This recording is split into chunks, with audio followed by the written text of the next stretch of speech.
সুধী ভক্তমণ্ডলী, গরুর পুরাণ, যার পুরোটাই রহস্যে আবৃত, হাজারো না জানা তথ্য, কোনোটা অলৌকিক আবার কোনোটা অবিশ্বাস্য, ভরা আছে এই গরুর পুরাণের প্রতিটি শব্দের মধ্যে।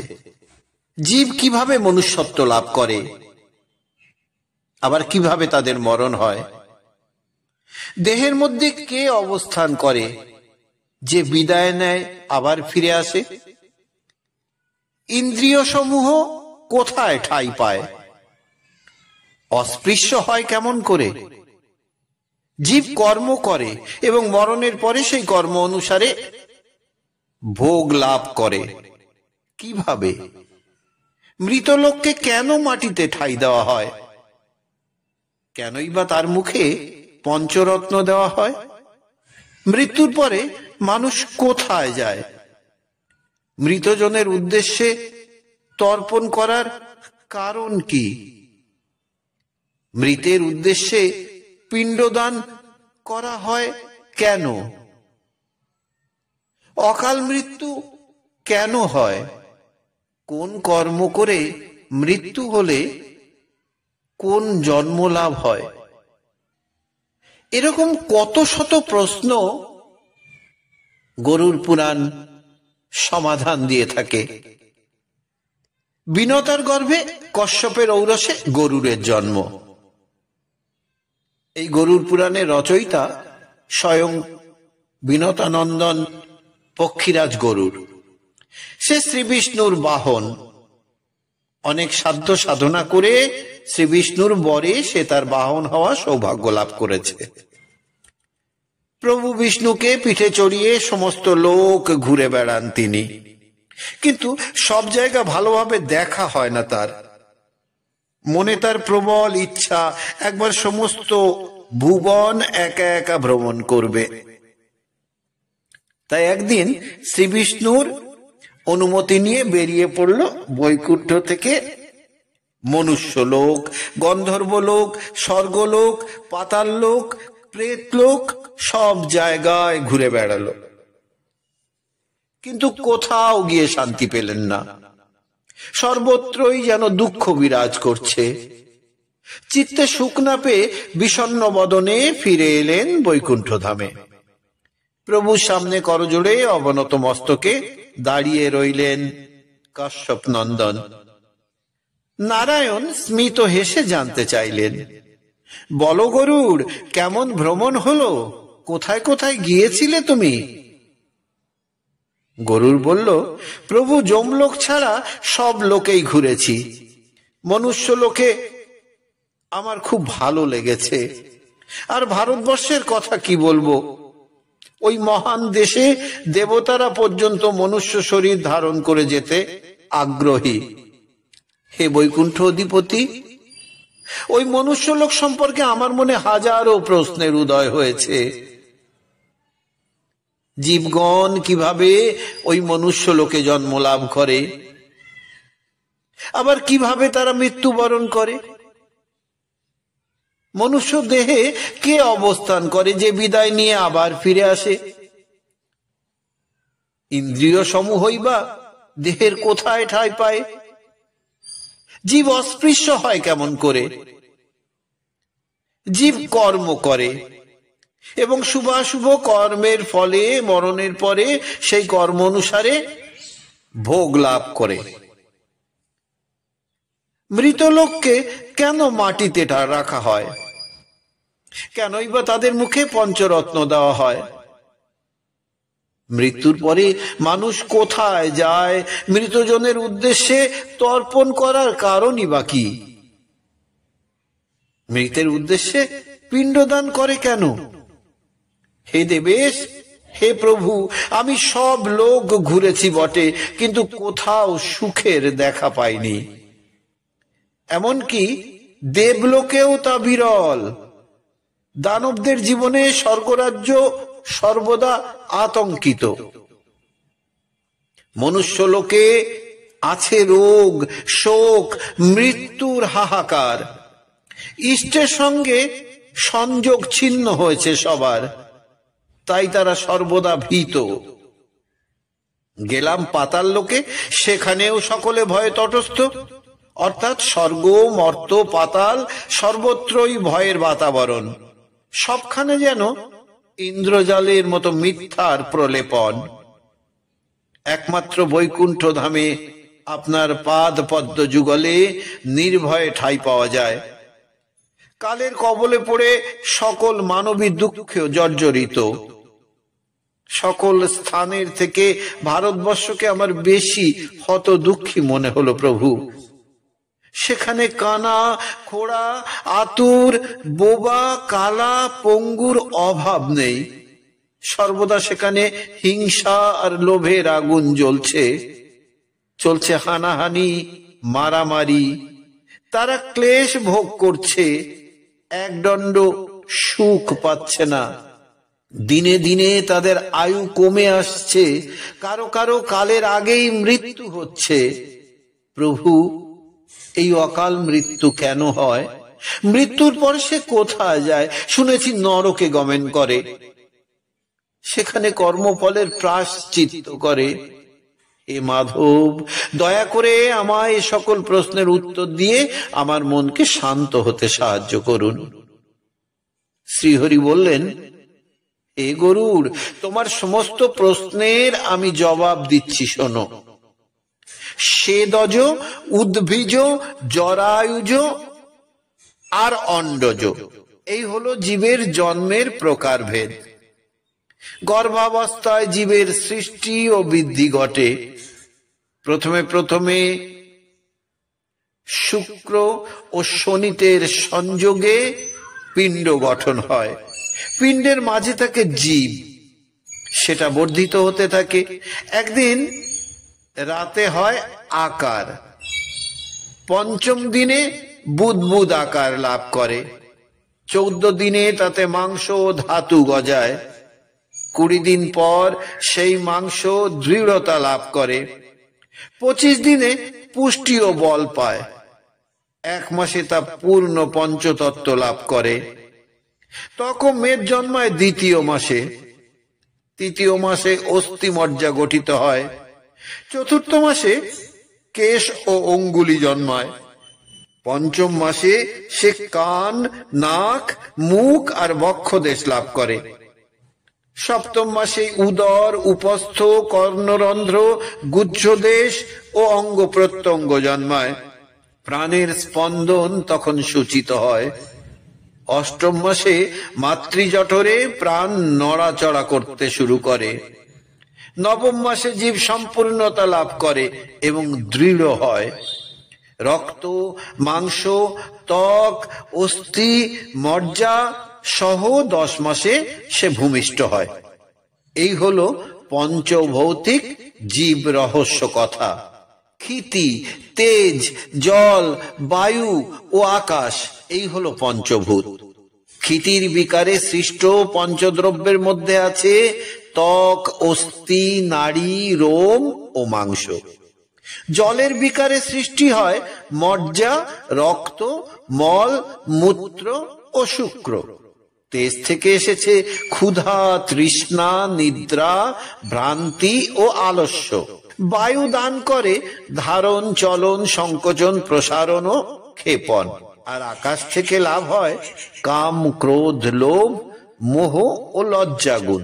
প্রাণ, অপান, ব্যান, সমান ও উদান, এই পঞ্চবায়ু নিয়ে গঠিত আমাদের এই দেহ, যার দ্বারা পান, ভোজন, পোষণ ও পরিপাক আদি কাজ সুসম্পন্ন হয়। জীবদেহ নিজ নিজ কর্মানুসারে মর্তে আসে। আয়ু, বৃত্ত, মৃত্যু ও বিদ্যাকে সঙ্গে নিয়েই জীব গর্ভাবস্থা হতে ভূমিষ্ঠ হয়। কর্মের দ্বারা জীব সমুৎপন্ন ও কর্মের দ্বারাতেই ক্ষয় লাভ করে। গর্ভস্থ জীবকে বায়ু অধোন্মুখে আকর্ষণ ও ঊর্ধ্বপাদে নিঃসরণ করে। জানুর উপরে 2 অঙ্গুষ্ঠ, জানুর পৃষ্ঠদেশে হাতের আঙুলগুলো আর 2টি চোখ এবং জানু দুটির মধ্যে নাক রেখে গর্ভের জীব বর্ধিত হতে থাকে। মায়ের জঠরে জীব এইভাবে কুগুলি অবস্থায় থাকে। মা যেসব জিনিস খায় তার থেকে নিঃসৃত রস জীবকে বাড়তে সাহায্য করে। তার নাভিতে থাকে একটি নাভিযুক্ত অবস্থায়। মায়ের মধ্যে যে খাদ্য পাচিত হয় সেই রস ওই নাড়ির দ্বারা সঞ্চারিত হয়। মাতৃগর্ভে জীব এইভাবে যন্ত্রণা ভোগ করতে থাকে। এই সময় আগে স্মৃতি তার মনে জাগে, তখন পরিতাপ করে আর ভাবে আর কখনো কুকর্মে লিপ্ত হব না। এই গর্ভে বাস অত্যন্ত যন্ত্রণাদায়ক। যে কর্ম করলে মাতৃজঠরে ঠাঁই পেতে হয় না, এবার সেই কাজই করব। নবম মাসে গর্ভের জীব নিচের দিকে মাথা করে। প্রজাপত্য বায়ু এই সময় তাকে পীড়ন করে, সে চেতনা হারায়। মায়া তখন তার উপর প্রভাব বিস্তার করে, সে পূর্ব জ্ঞান বিলুপ্ত হয়। পরে সেই জীব ভূমিষ্ঠ হয়, বাল্যকাল কাটিয়ে কৈশোরে পা দেয়। যৌবনকাল অতিবাহিত করে প্রৌঢ় হয়ে একদিন কালের নিয়মে মৃত্যু মুখে পতিত হয় জীব। এইভাবে বারবার জন্ম ও মৃত্যুর মধ্যে দিয়ে তার আসা যাওয়া ঘটে। তবে প্রত্যেকবার এক যোনি লাভ করে না, বিভিন্ন যোনিতে সে আশ্রয় নেয়। পুণ্যের ফলে স্বর্গবাস ঘটে, নতুবা নরকে গমন হয়। সেখানে যন্ত্রণা ভোগ করে পাপ কিছুটা লাঘব করে। তারপর অবশিষ্ট কর্মভোগের জন্য সে আবার যোনি লাভ করে পৃথিবীতে ফিরে আসে। স্বর্গে পরম সুখ আর নরকে চরম দুঃখ, এই উপলব্ধি সর্বজনবিদিত। তাই স্বর্গবাসী সুখ ভোগ করার সময় সর্বদা মনে আতঙ্ক জাগে, হয়তোবা আমার পুণ্য ক্ষয় হলো, আমাকে আবার ওই নরকগামী লোকের মতো দুর্গতি লাভ করতে হবে। এমন চিন্তায় যদি সর্বদা দুঃখ পায়, তাহলে স্বর্গবাসী হয়েও কি সে সুখ পায়? গর্ভবাসে বহু দুঃখ সইতে হয়। জন্মকালে যোনির পেছনে মহাক্লেশ ভোগ করতে হয় জীবকে। তারপর সেই জীব শিশুকাল থেকে ধীরে ধীরে একদিন বৃদ্ধ হয়, মৃত্যুর সময় ঘনিয়ে আসে। যমদূতের অনুচররা তার মাথার শিওরে এসে দাঁড়ায়, তাকে নিয়ে যাবার জন্য টানাটানি করে। তাদের সেই ভয়ানক চেহারা দেখে জীব ভয়ে ত্রস্ত হয়ে পড়ে। এক সময় যমদূতের অনুচরেরা জীবকে পাঠিয়ে দেয় স্বর্গ অথবা নরকে। এইভাবে সংসার চক্র আবর্তিত হচ্ছে। কর্মের বন্ধনে আবদ্ধ জীব বারে বারে আনাগোনা করছে। যমলোকে অসংখ্য নরক কুণ্ড আছে, তার মধ্যে 84টি প্রধান। যে যেমন পাপ করে তাকে সেই রকম কুণ্ডে নিক্ষেপ করা হয়। সেখানে যমের অনুচররা সর্বদা তাদের উপর পীড়ন চালায়। কাউকে আগুনে পোড়ানো হচ্ছে, আবার কারো মাথায় মুগুর দিয়ে বেদম মারা হচ্ছে। করাত দিয়ে কারো দেহ কাটা হচ্ছে, আবার কাউকে হিংস্র কুকুর বা বাঘকে দিয়ে খাওয়ানো হচ্ছে। কারো জিভ ছিঁড়ে নেওয়া হচ্ছে। সকলেই নরক যন্ত্রণা ভোগ করছে। চিৎকার, চেঁচামেচি, ত্রাহি ত্রাহি রব, কিন্তু এই যন্ত্রণা থেকে রেহাই পায় না সে। মর্তের দেহ ছেড়ে সে যখন এখানে আসে, তখন নূতন একটি দেহ লাভ করে, যে দেহের মৃত্যু নেই। কোটি কোটি বছর ধরে আগুনে পোড়ালেও সে দেহ বিকৃত দেহ দাপাদাপি করবে। পাপীর একদিন নরক যন্ত্রণা ভোগের পর মনে করে 100 বছর কেটে গেছে। এরপর অবশিষ্ট কর্মভোগের জন্য তাকে আবার পাঠানো হয় পৃথিবীতে। নানা যোনি ঘুরে ঘুরে জন্ম লাভ করে। কেউ মনুষ্য যোনি লাভ করে, কেউ কীট বা কৃমি হয়, কেউ বা জীবজন্তুর যোনিতে জন্ম নেয়। কর্ম অনুসারে তারা হয় কালা, বোবা, খোড়া, পঙ্গু, অন্ধ, তোতলা, আবার কুষ্ঠরোগী। তারপর শূদ্র, বৈশ্য, ক্ষত্রিয় ও পরে ব্রাহ্মণ যোনিতে আসে। এইভাবে ধীরে ধীরে নিকৃষ্ট যোনি থেকে উচ্চ যোনি লাভ করে একসময় দেবত্ব অর্জন করে। হে গরুড়, পিতার মৃতদেহ পুত্ররা কাঁধে করে বহন করে নিয়ে গেলেও তারা মুখাগ্নি করতে পারে না। পৌত্র তার মুখে আগুন দেয়। তিল দর্ভ সহ সব মাটিতে রাখলে সেই বাড়ি ঋতুবতী হয়। মুখের মধ্যে পঞ্চরত্ন রাখলে জীবের প্রবাহ হবে। ঋতুপুষ্প নাশে গর্ভধারণ না হলে বংশ নির্বংশ হয় জানবে।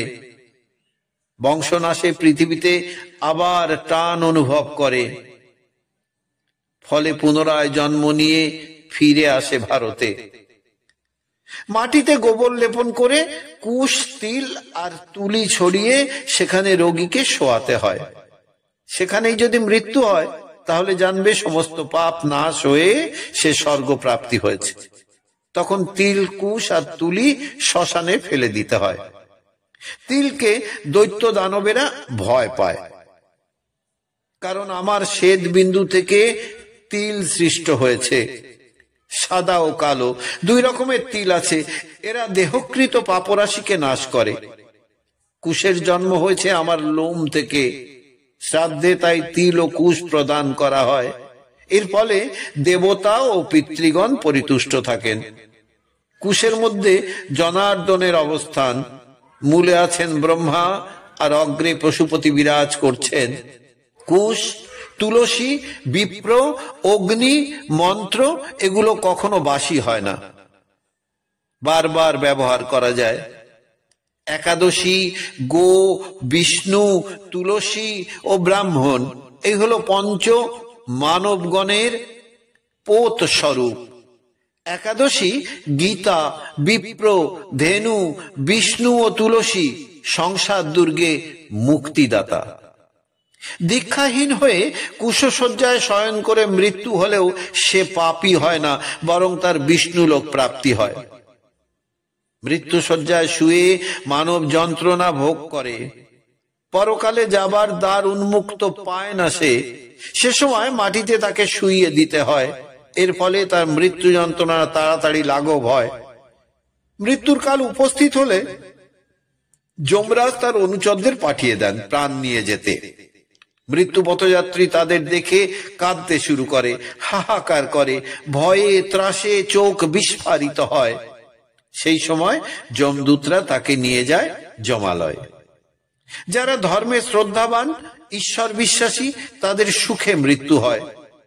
পূর্বকৃত কর্মের কারণ ভোগের বৈচিত্র্যময় ঘটে। কর্মের তারতম্যের জন্যই নানান জনিতে জন্মলাভ হয়। মহাপাপীরা মৃত্যুর পর নরভোগ করে পৃথিবীতে আবার জন্ম নেয়।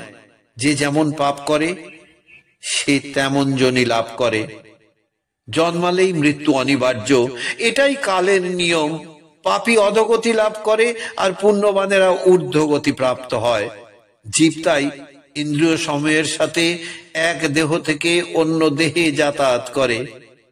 কিন্তু এই দেহ বায়ু, পিত্ত, শ্লেষ্ম, পুরীষাদি শরীরে সৃষ্ট সকল ব্যাধি, সপ্ত ধাতু, মেদ, মাংস ও অস্থি দেহের সঙ্গে বিলীন হয়ে যায়। হে বিনতানন্দন, এ জগৎ সংসার দুঃখের আধার, সুখ নেই কোথাও। তাই মুক্তি লাভ করার জন্য প্রতিটি মানুষ অন্তরে যত্নবান হবে। আজ এই পর্যন্ত। সবাই মিলে বলুন রাধে রাধে।